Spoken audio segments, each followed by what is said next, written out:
Hey, good morning everyone. Well, first of all, I want to thank everybody that commented on the video that I put out last week on the reloading problems for the wolf barrel. Let's see if we got this thing. Okay. And Sunday, Les over at Papa's place got a hold of me, and him talked for must have been 45 minutes brainstorming on some of the problems. So I've reloaded up 100. 50 of them is what we call offshore brass, meaning not made in America, like GFL, Ammoland, S&B, Cellular Boyd's. I got a marking. I always mark the wolf barrels with blue, and I can't see it real good. CBC, which is Magtech. Now, I put them in this because I'm not sure whether Magtech uses American brass or offshore brass. PMC. In the gray tray, I got Federal, Winchester, and CCI brass. Just take little variables, see if, usually offshore brass is a little bit thicker than American brass. Well, as you can see, not a whole lot of difference, if anything. The American, the Federal, Winchester, and CCI brass, I had more defects. It wouldn't chamber real well in the wolf barrel. And I went ahead and did all of this to keep from wasting a lot of your time. So out of 100 rounds, this is offshore brass, this is American brass. None of these will fit good in wolf barrel. I mean, they go so far, and they got that, and I know what it is. It's up in this crimp area, and what I did was actually belled it a little bit more than what I normally do, crimped it a little bit more, seated a little bit deeper, and nothing, I still got the same problem. But in a Glock barrel, I just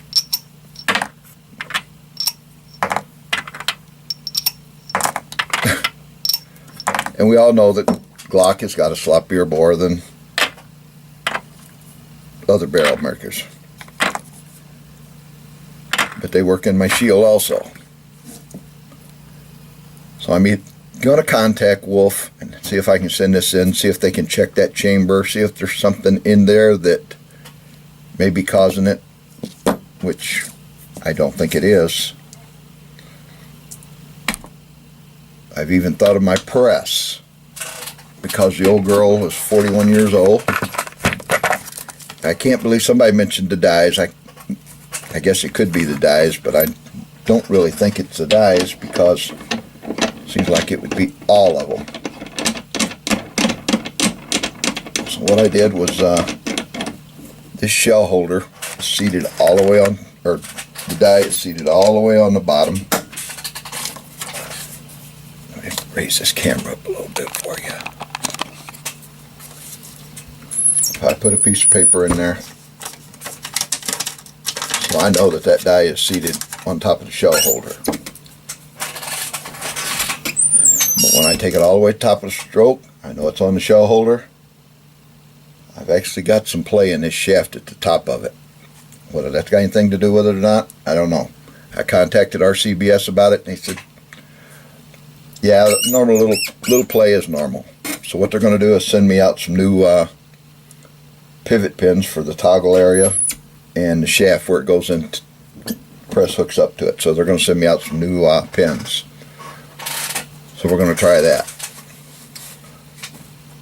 And like I said, the old girl just maybe, like me, wore out, because it's been 41 years and it's loaded thousands of rounds of ammunition from 30-06 down to 22 Hornets. So it's run the full gamut. So that's what we got.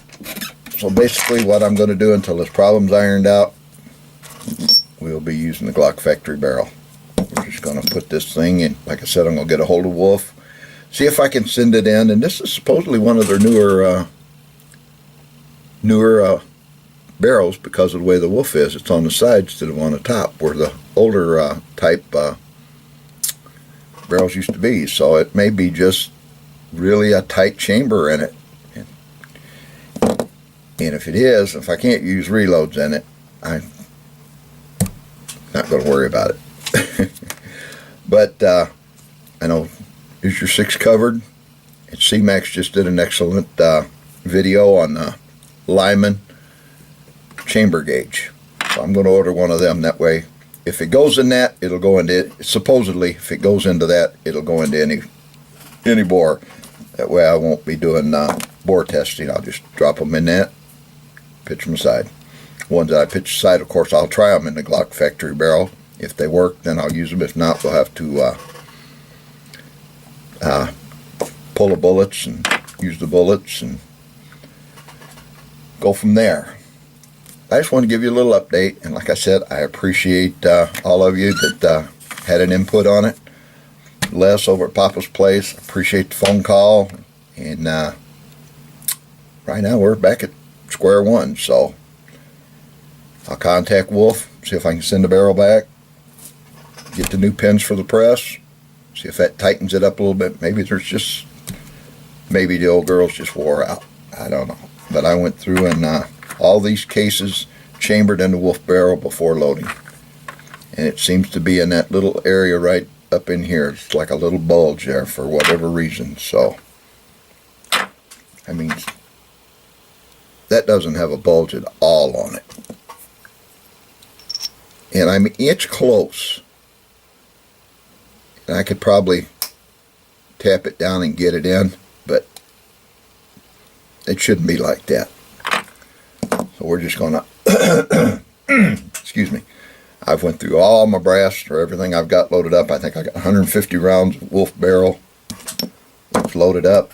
Everything else is going to be for the Glock and the shield. So we'll just stay with that for the time being until we get this problem ironed out. Once again, thanks for all the input. Appreciate you watching. God bless America and our armed forces past and present.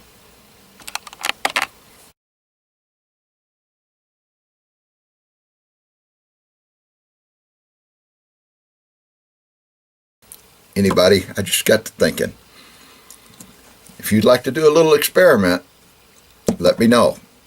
I'll send you brass, bullets, the Wolf barrel, and just load them on your press and see what you come up with in your process. If you want to try that, I'll even pay for the shipping for you to send the Wolf barrel back to me. So if any of you would like to do that owns a Glock, would like to little work on this before I send this back to Wolf, which I would really like to know, because that would kind of let me know whether it is in the press or not.